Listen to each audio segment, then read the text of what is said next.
Archive 13, The Wolf of the Arbat, Vasily Komarov, and the 33 War. The most dangerous predator is not the one who hunts for pleasure. It is the one who hunts for profit, because he will never stop until the profit stops. Dr. Alexander Bukhanovsky, Soviet criminologist, on rational motive serial offenders.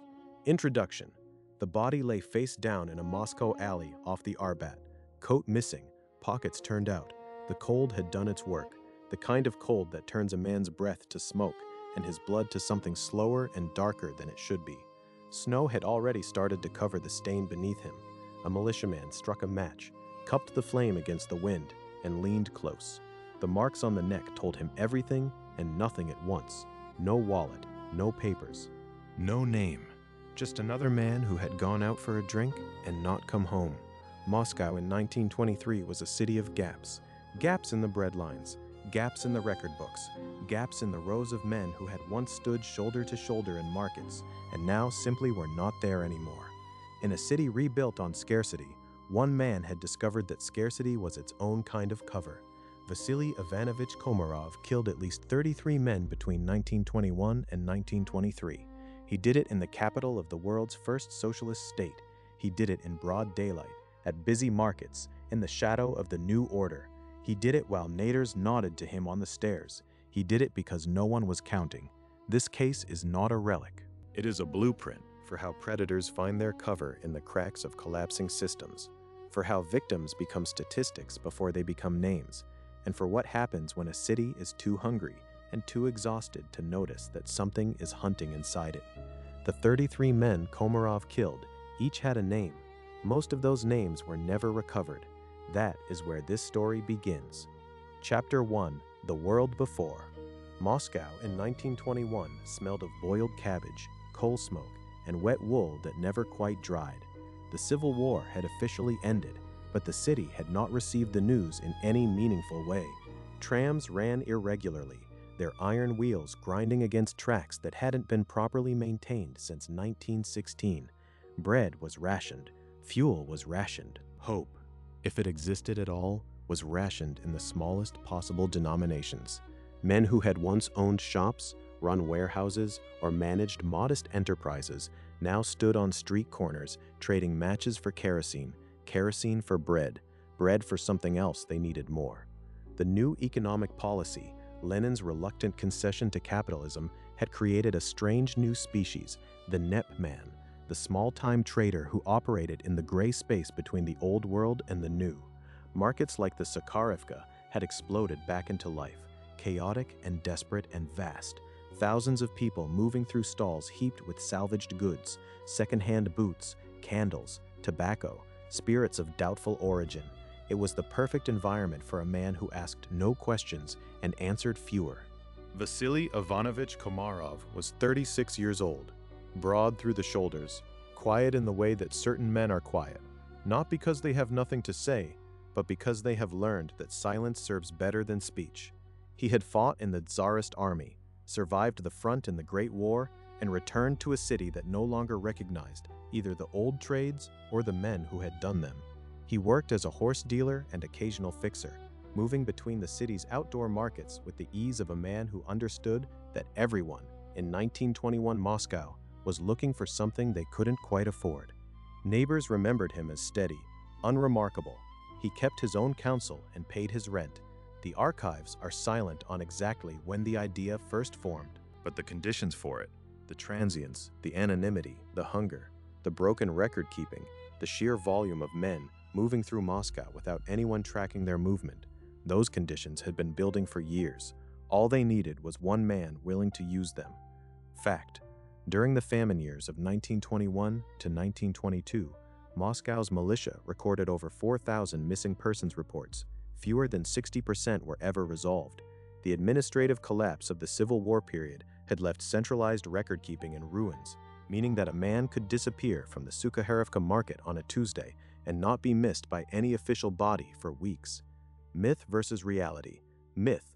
Soviet-era serial killers were a product of ideological breakdown in the 1970s and 1980s. Reality.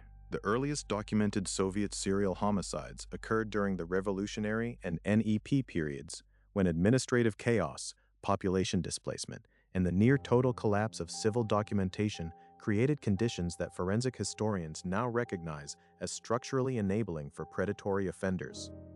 Chapter 2. Early Warning Signs. There is almost nothing in the record. That is itself a kind of data. Vasily Komarov was born in 1885, somewhere in the rural belt surrounding Moscow. Parish records from the period are incomplete, and the revolution that came 22 years later would not have prioritized their preservation. What survives suggests a working household, not the grinding destitution of the very poor, but the harder kind of ordinary that leaves marks without leaving documents. Teachers, where their notes survived at all, described him as strong and slow to speak, not slow to understand. That distinction matters. He absorbed information and chose not to deploy it. That particular combination, the quiet, watchful, physically capable boy who keeps his calculations to himself, appears with striking frequency in retrospective profiles of men who later committed serial violence. Dr. Anna Portnova, a Soviet criminologist writing in 1931, reviewed Komarov's early records as part of a broader study of war-period offenders. She noted, "The subject demonstrated no overt cruelty to animals or peers, no documented incidents of fire-setting or extreme social isolation. What he demonstrated instead was an unusual capacity for patience and an early orientation toward material exchange as the primary language of human interaction. He did not collect trophies, he collected objects with value. By his early 20s, he had already learned to move goods without questions, not stolen goods, necessarily. The line between legitimate trading and gray market dealing in pre-revolutionary Russia was porous and frequently meaningless. He understood the mechanics of trust, how to project reliability, how to make a man feel he was getting something rare at an improbable price, how to manufacture the brief, warm sensation of a deal well struck. Then came the war. He served in the Tsarist army from approximately 1914 to 1917. The front dismantled things and men that did not always reassemble correctly. He watched men die for orders that arrived 2 days late and meant nothing by the time they reached the trenches. He learned that human life, in sufficient quantities, becomes arithmetic. After the revolution, the arithmetic changed, but the lesson didn't.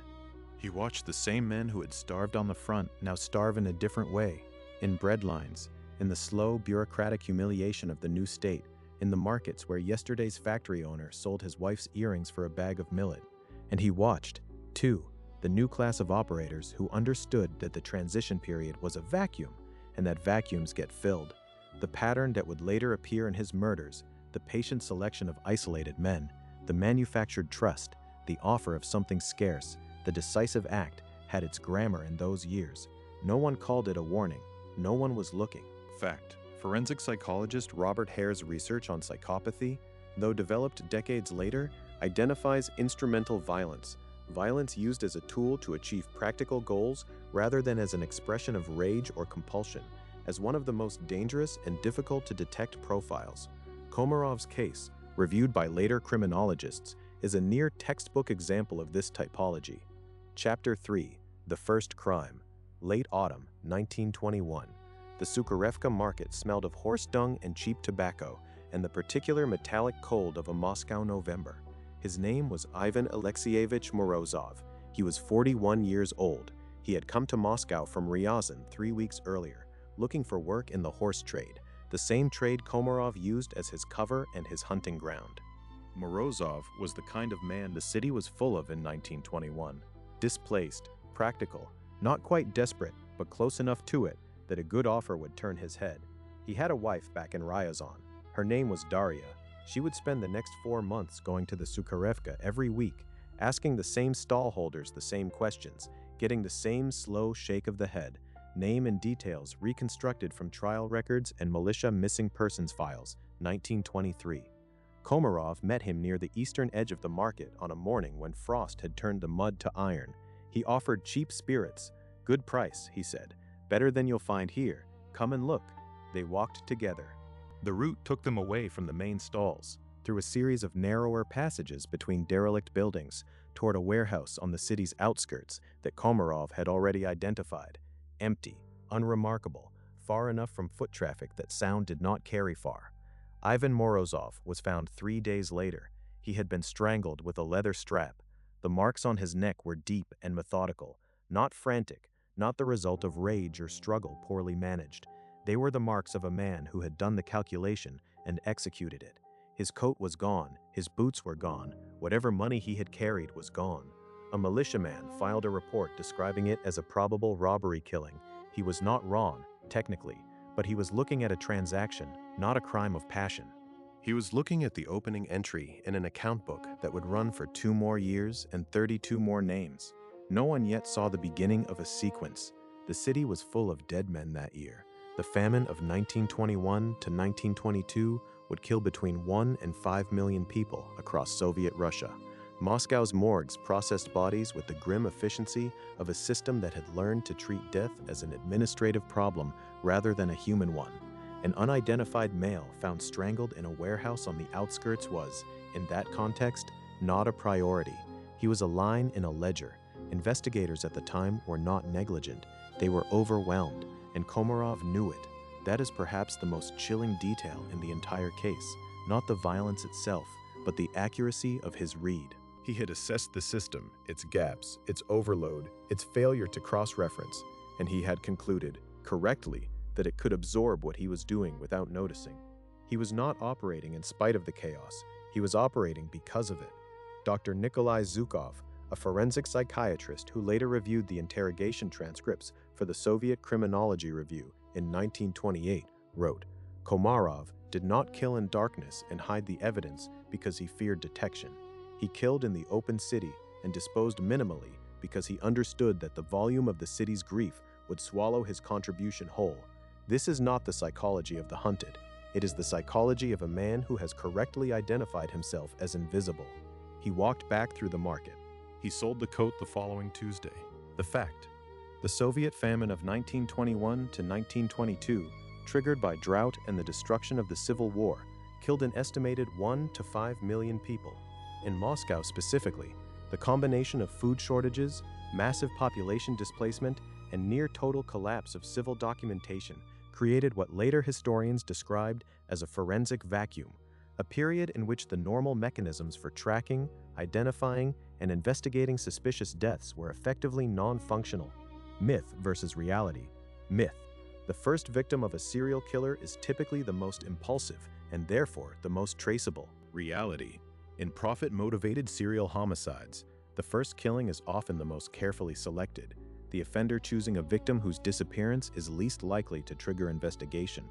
Ivan Morozov, a provincial worker with no Moscow connections and no family in the city to report him missing quickly, fit this profile precisely. His death provided Komarov with confirmation that the system would not respond. That confirmation was the most dangerous outcome of the first crime. Chapter 4: The Pattern. By the spring of 1922, Komarov had established a method. It was not complicated. Complicated methods draw attention. Complicated methods require planning that leaves traces. His method was the method of a man who understood that the simplest solution, executed with consistency, is harder to detect than anything elaborate. He moved through markets, Sukharevka, the horse bazaar off Sretnka, the makeshift trading rows near the Kursky railway station, where men arrived daily from the provinces with a small amount of money and a large amount of hope and no one who knew their name. He watched, he identified, he approached. The offer was always calibrated to the target. Cheap spirits for men who looked like they wanted a drink, a good deal on second-hand goods for men who were trying to trade up, an introduction to a horse buyer for men in his own line. He manufactured the sensation of luck, the feeling that today, unusually, something was going their way. Once they were moving with him, away from the crowd and the noise and the witnesses. The belt came out, leather, looped quickly. He was strong and he was fast and he had the advantage of surprise, which meant that the encounter was brief. He took the coat first, then the boots, if they were worth keeping. Then he checked the pockets.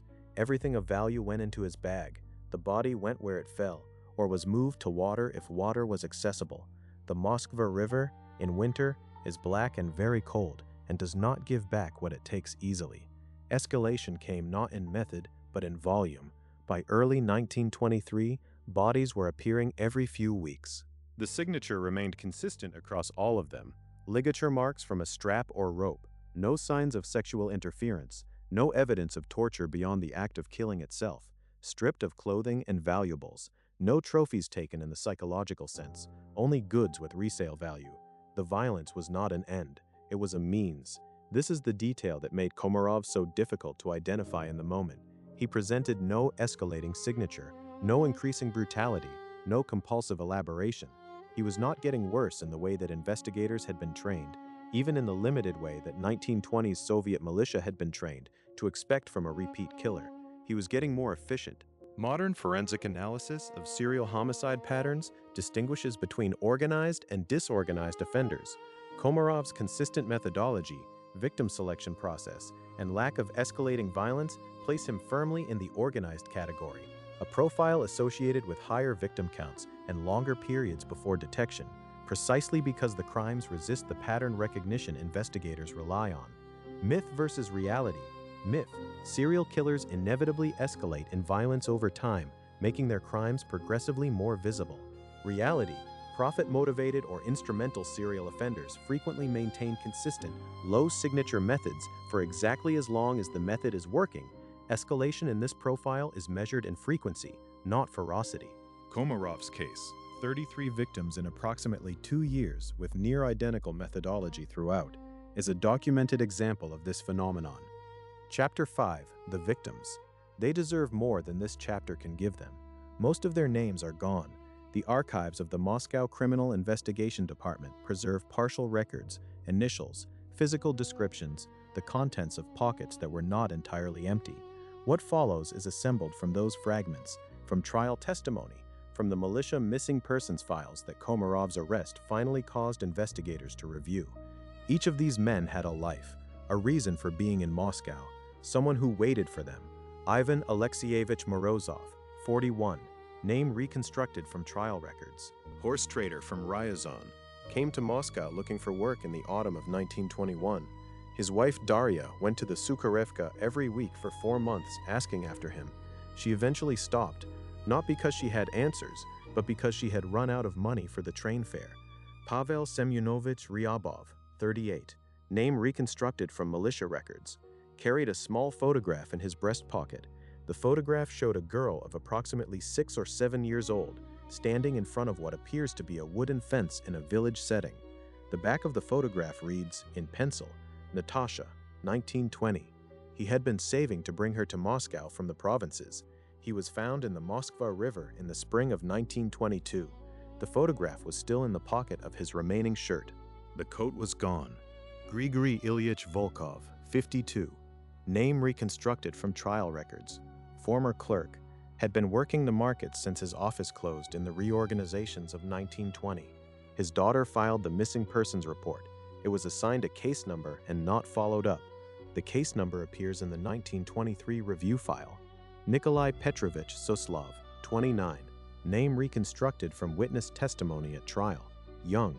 Described by a market acquaintance who testified at Komarov's trial as always cheerful, always looking for the next opportunity. He had arrived in Moscow from Tver 6 weeks before he disappeared. His mother, when notified after Komarov's arrest, did not initially understand what she was being told. Fyodor Andreevich Kuznetsov, 44. Name reconstructed from militia records. Identified by a distinctive scar on his left forearm, noted in the morgue report. His boots, recovered from Komarov's apartment, were identified by a market associate who recognized the repair work on the left heel. The others, 28 more men, are names on paper at best, descriptions on pages at worst, physical details, approximate ages, the contents of pockets that Komarov had not yet reached, a button, a folded letter in an unidentified hand, a handful of kopecks, a religious medal worn smooth. These are the things that remain when a man is reduced to evidence. The absence of their full names is not a failure of this record, it is the record. It is exactly what Komarov's method and the city's administrative collapse produced. Men unmissed, untracked, unnamed. Men who walked into a transaction and did not walk out, and whose families spent months or years waiting for an explanation that the system was not designed to provide. Dr. Zhukov, writing in 1928, observed, The true measure of a predator operating in conditions of social collapse is not the number of victims he produces, but the number of victims he erases. Komarov did not merely kill 33 men, he erased them from records, from memory, from the capacity of the investigative system to even register their absence as a pattern. 33 men, 33 gaps in the breadlines that closed up behind them before anyone noticed the shape. Chapter 6. The Hunt Begins. Spring 1923. The ice on the Moskva had broken 2 weeks earlier, and the river had given back several of its secrets, waterlogged, pallid, marked with the same distinctive ligature pattern that had appeared on at least 4 other bodies recovered from different districts over the preceding 18 months. For the first time, a senior investigator paused. His name was Semyon Fyodorovich Maslov, and he was one of a small number of Moscow militia detectives who had survived the revolution, the Civil War, and the subsequent reorganizations with both his career and his instincts intact. Name reconstructed from archive records and trial documentation. He was not, by the standards of the age, a forensic investigator in any modern sense. He had no laboratory. He had no unified database. He had a filing cabinet, a good memory, and the particular kind of pattern recognition that develops in a man who has spent 20 years looking at violent death. He pulled 4 files, then 6, then 9. The ligature marks were consistent, not identical in every detail, different materials, slightly different technique, but consistent enough. The victim profile was consistent, solitary men, transient, no immediate Moscow connections. The stripping of valuables was consistent. The complete absence of witnesses was consistent. He wrote a summary report. He sent it upward. The failures that had allowed this to continue were, in retrospect, almost bureaucratically banal. There was no centralized registry of missing men. Each district militia unit filed its own reports independently, with no cross-referencing mechanism. A body found in the Zamoskvor-Ekchi district and a missing persons report filed in Presnaya were, under the existing system, entirely separate documents that would never be placed side by side unless a specific individual had the initiative to do so. No one had, until now. But even Maslov's summary report did not produce immediate action. The Moscow Militia in 1923 was an organization running on exhaustion and under-resourcing. The city still had hundreds of unsolved homicides from the Civil War period. Priority was assigned to crimes with identifiable suspects, recoverable property, or political implications. A series of market murders targeting transient workers was, in the brutal arithmetic of institutional triage, lower priority than a dozen other open cases. The report sat for 3 weeks. Public posters appeared in late April, offering rewards for information about a series of violent robberies targeting men at the city's outdoor markets. The language was careful. No mention of a single perpetrator, no description, no acknowledgement that the militia believed the crimes were connected. The posters produced a volume of responses. Market traders reported suspicious acquaintances. Neighbors denounced men they had long-standing disputes with. One woman reported her own husband. None of it produced the right name. Meanwhile, Komarov continued. May 1923. A man named Stepan Vasilyevich Orlov, 35, a former soldier who had been working the horse markets since his discharge in 1921, accepted an offer of cheap tobacco from a broad-shouldered man he had seen at the Sukharevka several times before. Name reconstructed from trial testimony. He was found 11 days later in an abandoned structure near the Dorogomilovo district. The ligature marks were identical to those in Maslov's file. The investigation had a name now, internally, Poyas, the belt, but it did not yet have a face. Dr. Portnova, reviewing the case in 1931, would identify this period, spring to summer 1923, as the most critical failure point in the investigation. The system did not fail to recognize Komarov because the evidence was insufficient, she wrote. It failed because the evidence existed in fragments held in separate hands. The killer's greatest protection was not his cunning, it was the compartmentalization of the institutions that should have been hunting him. 6 weeks after Maslov filed his summary report, the militia finally authorized a dedicated investigative unit. 4 men, 1 filing cabinet, a mandate to review all unresolved homicides in Moscow dating back to 1921. They began pulling files. There were more names than anyone had expected. Fact: the Soviet militia, Militia in the early 1920s operated with severe resource constraints. In 1922, Moscow's entire city militia force numbered fewer than 3,000 officers for a population of approximately 1 million people. Detective resources were further stretched by the volume of Civil War-era crimes still being processed. The administrative conditions that allowed Komarov's crimes to go unconnected for so long were systemic, not the result of individual negligence. Myth versus reality. Myth: serial killers are eventually caught because they make a mistake, a clue they leave at a crime scene, a witness they fail to notice. Reality: in the majority of solved serial homicide cases, the break comes not from forensic error, but from information provided by someone in the killer's personal life, or from administrative cross-referencing that happens to occur at the right moment. Komarov made no significant forensic errors. The investigation advanced because one detective finally had the time and the instinct to put 9 files on the same desk. Chapter 7. Living in the Shadow of Fear.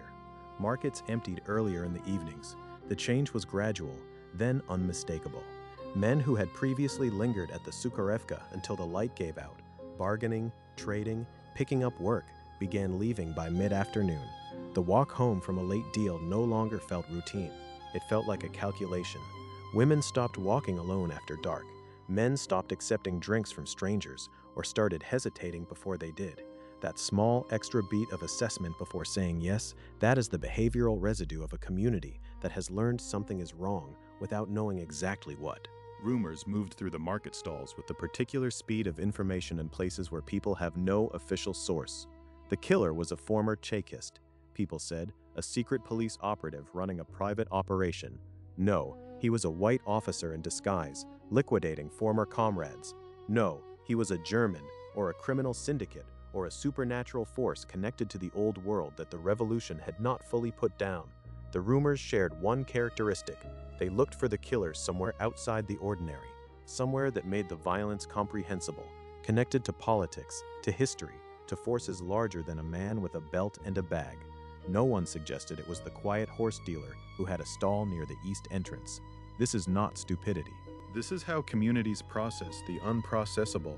The mind finds it easier to construct a monstrous stranger than to look at the familiar face and understand that the familiar face is the monster.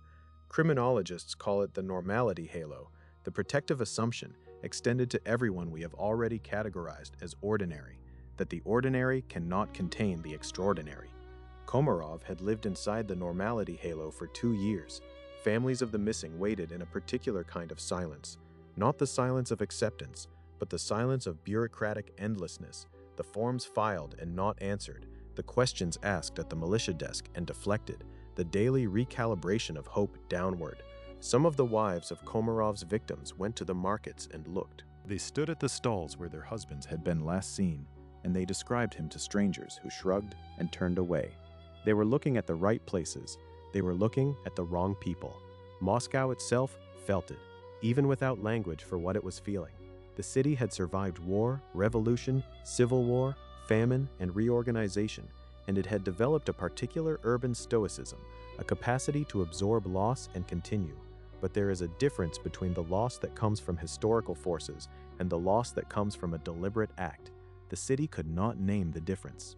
It could only feel it in the way the markets closed earlier, in the way the streets near the river felt different after dark, in the low-frequency collective anxiety that ran beneath the surface of daily life like current beneath ice. Something was in the city with them. It had a name.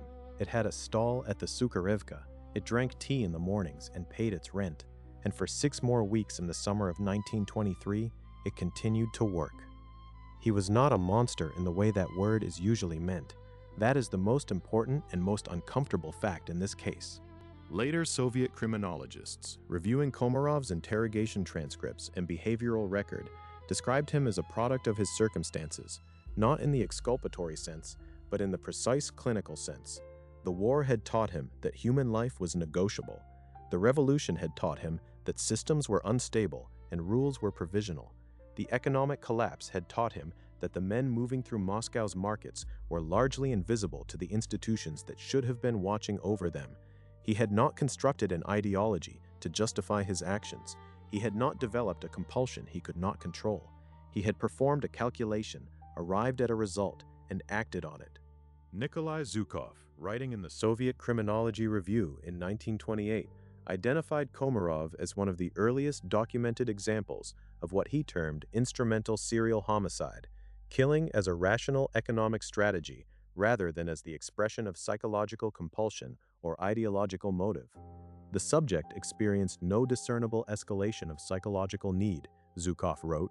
Each crime was, to him, structurally identical to a business transaction. The violence was a cost of doing business, not a reward in itself. This profile, the rational, profit-motivated serial offender, would take another 60 years to enter mainstream forensic criminology. When the FBI's Behavioral Science Unit, founded in 1972, began developing its serial killer typology framework, the organized instrumental offender, described by agents Robert Ressler and John Douglas, bore a striking resemblance to what Zhukov had identified in Moscow nearly half a century earlier. The BSU's framework, developed, it must be noted, in a very different cultural and institutional context, would have classified Komarov as a high organization, instrumentally motivated offender with a low emotional investment in his victims and a high investment in operational security. The victim selection process, the consistent methodology, the use of social manipulation to reduce victim resistance, the calculation of the disposal environment, all of these are markers of what Ressler later called the predator who hunts where the hunting is easy. What drove Komarov across the line remains, ultimately, a matter of record rather than certainty. In interrogation, he described the first killing in terms that chilled the investigators who were present, not because he was dramatic, because he was not. He spoke of Ivan Morozov's death the way a tradesman might describe a difficult transaction, the circumstances, the action, the outcome. The money was small, he said, but it was reliable. Reliable. That word appears in the interrogation transcript and has appeared in every criminological analysis of the case since. It is the word that defines him more precisely than any psychological label, a man who had discovered a reliable revenue stream and who continued it with the same steady professionalism he brought to his horse dealing. The absence of remorse was noted by every investigator and examiner who encountered him. Not the performed absence of a man trying to appear unfeeling, the genuine, undramatic absence of a man who did not experience what he had done as something that required feeling. That is, in the end, the most disturbing element of the silly Komarov. Not what he did to 33 men, but how little, having done it, he felt. The FBI's Behavioral Science Unit, established at Quantico in 1972, developed the modern forensic framework for serial killer profiling. However, Soviet criminology had produced remarkably similar analytical frameworks as early as the late 1920s, drawing on cases including Komarov's. The parallel development of profiling methodology on two sides of an ideological divide, arriving at similar conclusions, reflects the degree to which the behavioral patterns of instrumental serial offenders transcend cultural context. Myth versus reality. Myth. Serial killers are driven by psychological compulsion, a need to kill that escalates over time and cannot be controlled. Reality. A significant subset of serial homicide offenders, particularly those with high victim counts and long undetected periods of offending, operate instrumentally, with violence as a means to a practical end. These offenders are statistically harder to detect, harder to profile in advance, and harder to prosecute, precisely because they do not conform to the dramatic psychological template that investigative training and public perception expect. Chapter 9. The Break in the Case. June 1923. The air in Moscow smelled of dust and horse sweat. Summer had arrived hard and fast after a long winter, and the city felt overheated, slightly unreal, the way cities feel when they are carrying something they cannot yet name. Her name was Sofia Nikolaevna Komarova. She was 34 years old.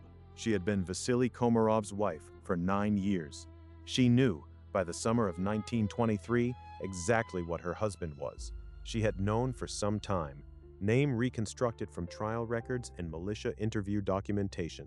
This is the part of the story that does not fit neatly into any of the available frameworks.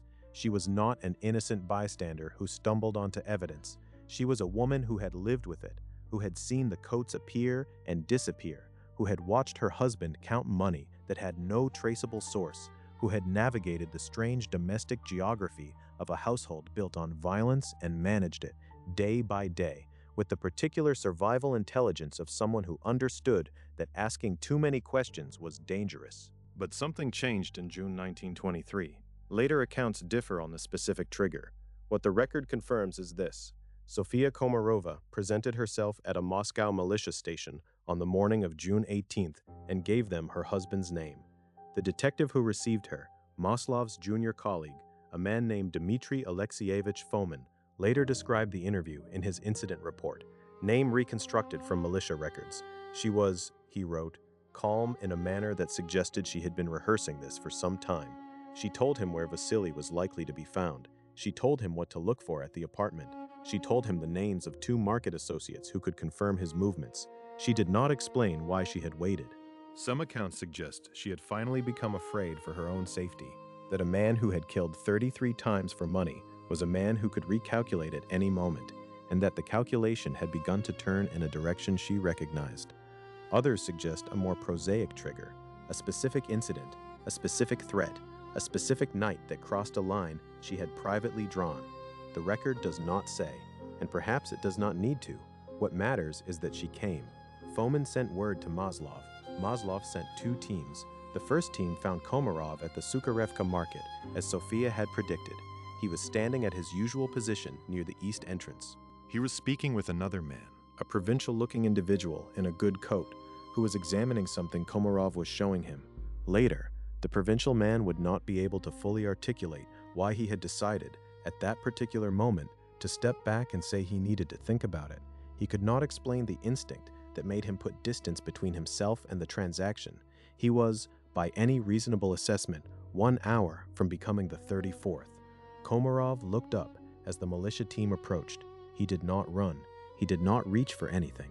He stood very still in the way of a man performing a rapid calculation and arriving, in seconds, at the understanding that the calculation had finally produced a result he couldn't trade his way out of.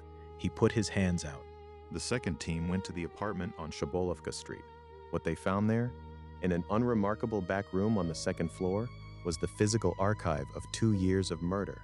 Coats, boots, belts, items of clothing folded and stacked with a neatness that the investigators who entered the room found more disturbing than the objects themselves.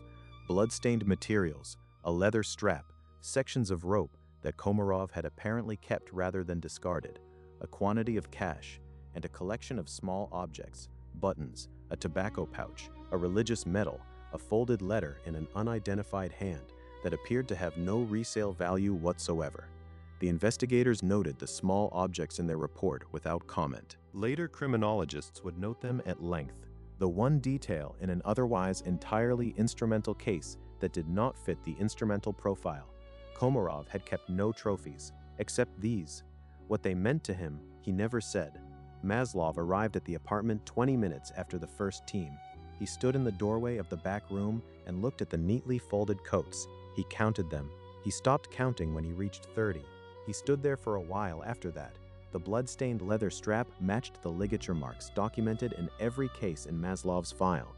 The boots matched the description provided by the market associate who had identified Fyodor Kuznetsov's distinctive heel repair. 3 coats were identified by surviving family members in the weeks following the arrest. The case file that had grown through 18 months of separate, unconnected reports was now a single document. 33 victims, 1 perpetrator, 2 years of undetected systematic murder in the capital of the Soviet state. The arrest of Vasily Komarov was reported briefly in Izvestia on June 21, 1923. The article was 4 paragraphs long. It described him as a dangerous criminal of the market type and noted that the militia had acted swiftly once a lead was established. It did not mention that the lead had come from his wife. It did not mention Maslov's 18 months of ignored reports. It did not mention the 33 men who had gone to the market and not come home. Dr. Portnova, analyzing the case 8 years later, identified Sofia Komarova's decision to come forward as the only event in the entire sequence that fell outside the structural logic of the case. Every other element, the crimes, the failures of detection, the administrative delays, can be explained by systemic factors, she wrote. Only her action was individual. Only her choice changed the outcome. In a case defined by institutional failure, it was a single human decision that closed it. She gave his name to a militiaman on a Tuesday morning in June. 33 men had no one to give theirs. It is estimated that in the majority of solved serial homicide cases, where the perpetrator had no prior criminal record and no forensic trace evidence linking them to multiple scenes, the break came from information provided by a person in the killer's immediate social circle. The FBI's study of 400 serial killers, published in 2008, found that family members or intimate partners were the source of the initial investigative lead in approximately 34% of cases. Myth versus reality. Myth. Great detective work breaks serial killer cases. The lone investigator who sees what no one else sees, following evidence to its inevitable conclusion. Reality. The Komarov case, like the majority of comparable cases, was broken by a human decision made outside the investigative system. Maslow's work was essential groundwork. Without it, Sofia Komarova's information might have been dismissed as a domestic dispute, but the actual break came from a woman who made a choice in a militia station on a Tuesday morning. Detective work created the conditions. She provided the case. Chapter 10. Capture, Trial, and Fate. He was arrested without resistance. There is something in that detail that refuses to let go. The image of a man who had killed 33 times, putting his hands out with the calm of someone completing a transaction. No flight, no theatrics, no dramatic last stand, just the hands extended and the flat acknowledgement that the calculation had ended. He was held for interrogation at the Moscow Militia Central Detention Facility through late June and into July. He cooperated. This, too, is a detail that disturbed the investigators. The willingness, the almost methodical way he worked through the list of victims, correcting small errors in the militia's reconstruction, providing dates and locations that investigators had not known. He confessed to 33 murders. The trial before the Moscow Revolutionary Tribunal convened in October 1923. It was not a long proceeding. The evidence was extensive and uncontested. Komarov's own testimony provided the prosecution with more than it needed. The witnesses, surviving family members of identified victims, market associates who confirmed his movements, the forensic examiner who had documented the ligature patterns, presented a record that left no meaningful room for defense. Sofia Komarova testified. The record does not detail what was said. The court sentenced him to death. He was executed in the late autumn of 1923. The precise date does not appear in accessible records, a small, final irony for a case built on the erasure of details. The method was a single shot, the standard Soviet procedure. There was no public announcement beyond a brief notice. He died with the same absence of drama that had characterized everything he did. The coats in the back room on Shabolovka Street were returned, where possible, to the families of identified victims. The items with no resale value, the buttons, the tobacco pouch, the religious medal, the folded letter in an unidentified hand, were retained as evidence and eventually archived. No one claimed them. Inside the mind, in interrogation, Komarov spoke of the killings as ordinary work. The transcripts, preserved in the State Archive of the Russian Federation, are notable for what they do not contain. There is no moment of revelation, no psychological unburdening, no emergence of a hidden self, different from the man the neighbors had known. He described the murders in the same register he might have used to describe a difficult horse sale, the circumstances, the problem encountered, the solution applied, the outcome. He said the men came willingly. He said the money was small but reliable. He said, at one point, that he had not planned to continue for as long as he did, that after the first killing, he had expected to feel differently, and that when he did not, the continuation had seemed logical. That sentence, the continuation had seemed logical, appears in the transcript and has appeared in every subsequent analysis of the case. It is the key to Vasily Komarov and perhaps to the entire category of offender he represents. He had waited for something to stop him, an internal break, a threshold of feeling that would make him put the belt away and not take it out again. He had waited for the thing that stops most people, and it had not come, and so he had continued. Dr. Zhukov, the most significant statement in the entire interrogation record, is not his account of any individual crime. It is his expression of mild surprise that the continuation had seemed logical. This is not the statement of a man who wanted to kill. It is the statement of a man who discovered he could and found no internal reason not to. The absence of remorse was, by all accounts of those who conducted the interrogation, complete, not performed, not defended against, simply absent, in the way a color is absent from a room. He was not cold, exactly. He was, in a more unsettling way, neutral. The killings were events he had been part of. They were not things he was, or so his affect suggested. Whether that neutrality was a constitutional fact, what modern forensic psychiatry would call the effective flattening of psychopathy, or the product of the same war period desensitization that had made the death of strangers banal to an entire generation, no one could say with certainty. Both things can be true. They usually are. Chapter 12. The Legacy of the Case. The Komarov case changed things. Not dramatically, not immediately, but in the particular way that administrative systems change when they are confronted with evidence of their own failure, slowly, defensively, and in ways that outlast the urgency that produced them. Within 18 months of the trial, Moscow militia had implemented a centralized registry for violent deaths and missing persons across all city districts. Cases were now required to be cross-referenced by physical description and cause of death before being closed as isolated incidents. The specific lacuna that had allowed Komarov's crimes to remain unconnected, the district-by-district silo system, was formally abolished. These changes were not named after the case. They were not announced as lessons learned from a failure. They were presented, in the bureaucratic language of the new Soviet state, as improvements to administrative efficiency. But Maslov knew what they were. He had filed for those changes in his summary report of spring 1923. The broader forensic legacy took longer to develop. Soviet criminology of the 1920s and early 1930s produced a body of work on serial homicide.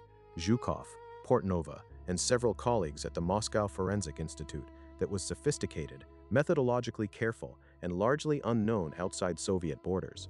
The ideological shifts of the Stalinist period would suppress much of this work on the grounds that serial murder was a product of capitalist conditions and therefore could not exist in the socialist state. That suppression would cost lives. Decades later, when the Soviet Union's most prolific serial killers operated in a system that had officially determined serial murder was not a Soviet phenomenon. The Komarov case was a warning about that, too. About the cost of deciding that the uncomfortable thing cannot exist here, cannot be happening, cannot be what it looks like. The Soviet Union's official denial that serial murder could exist under socialism contributed directly to the delayed investigation of Andrei Chikatilo, who killed at least 52 people between 1978 and 1990. Investigators were repeatedly discouraged from pursuing a serial killer theory because official doctrine held that such offenders were products of capitalist social conditions. The administrative lesson of the Komarov case, that cross-referencing and centralized reporting save lives, had to be learned again at enormous cost. Chapter 13, Could it happen again? The honest answer is that it already has. Not with those specific victims, in that specific city, in that specific moment of historical collapse, but the conditions Komarov exploited, large transient populations, economic desperation, gaps in record-keeping, the administrative invisibility of men at the bottom of the social order, are not historical relics. They are conditions that recur. They are, in some cities, conditions that currently exist. The difference now is speed. Modern forensic databases, digital missing persons alerts, DNA identification of unidentified remains, cross-jurisdictional reporting requirements, all of these reduce the window in which a Komarov-type offender can operate undetected. The gap that gave him 2 years in 1921-1923 Moscow would, in most Western cities today, be measurable in weeks or months rather than years. But the key word is most. In cities with high homeless populations, large undocumented or transient communities, overwhelmed social services, and under-resourced law enforcement, the gap still exists. The victims who fall through it are still, disproportionately, the same type of people Komarov targeted. Men without local connections, without stable documentation, without someone close enough to notice quickly when they stop coming home.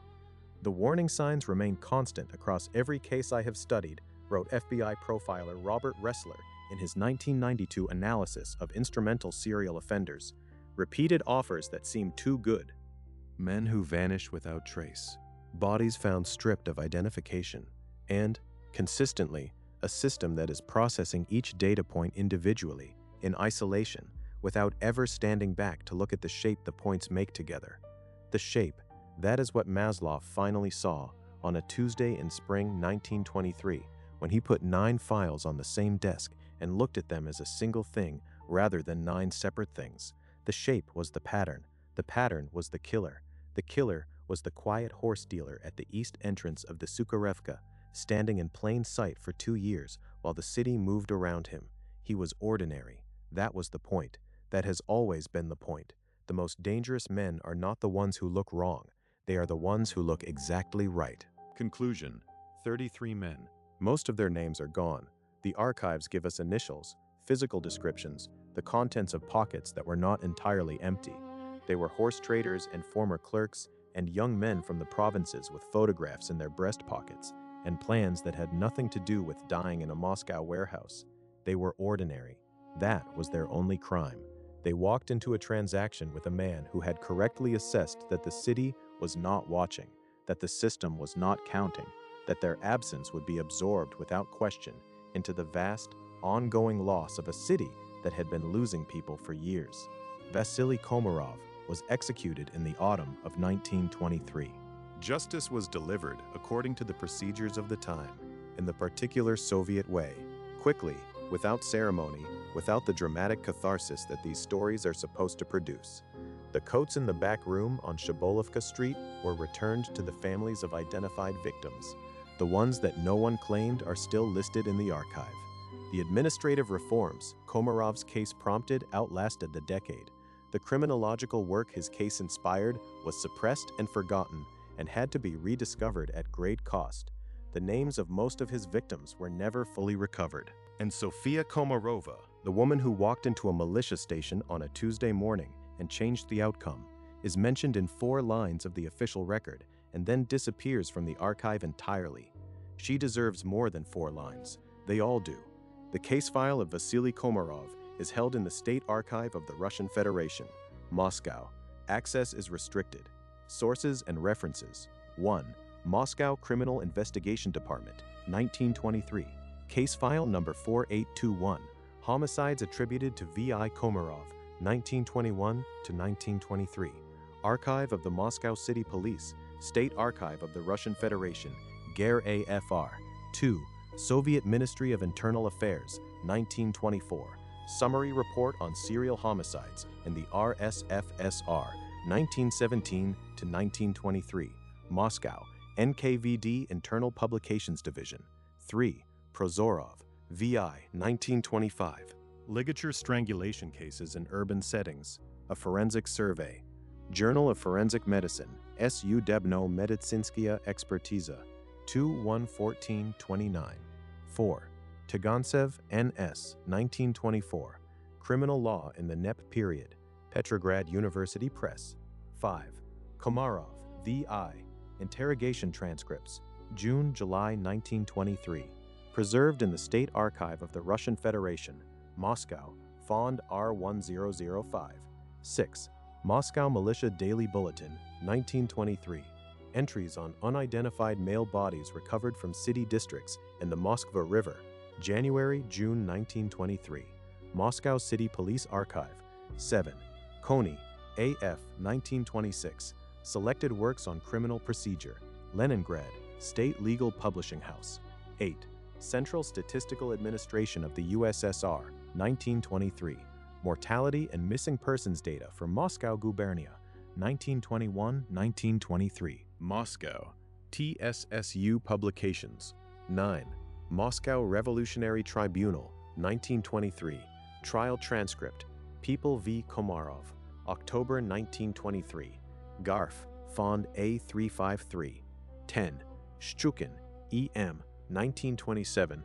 Economic Crime and Homicide During Reconstruction, A Statistical Survey, 1921-1926. Soviet Criminology Review, Sovetskaya Kriminologia, 4_2, 88_107. 11. Zhukov, NK_1928. Instrumental Homicide and Rational Offender Typology, Case Studies from the NEP Period, Soviet Criminology Review, 5_1, 12_44. 12. Portnova, A.V., 1931, War, Economic Collapse, and Serial Violence, a retrospective analysis of the Komarov case, Moscow Forensic Institute Bulletin 8-3-201 or 219. 13. Moscow City Morgue 1921-1923, Forensic Medical Reports on Ligature Mark Fatalities, Series 7, Moscow City Medical Archive. 14. Izvestia 1923, June 21st. Dangerous criminal of the market type arrested by Moscow Militia, Moscow, P3. 15. Wrestler R.K., Burgess A.W., and Douglas J.E., 1992. Sexual homicide, patterns and motives, New York, The Free Press. For comparative typological framework applied to Komarov case in retrospective analysis. 16. Federal Bureau of Investigation Behavioral Science Unit, 2008. Serial Murder, Multidisciplinary Perspectives for Investigators, Quantico, VA, FBI Publications. For statistical data on case break patterns and serial homicide investigations. Archive 13, case file, Vasily Ivanovich Komarov, Moscow, 1921 to 1923. Status closed.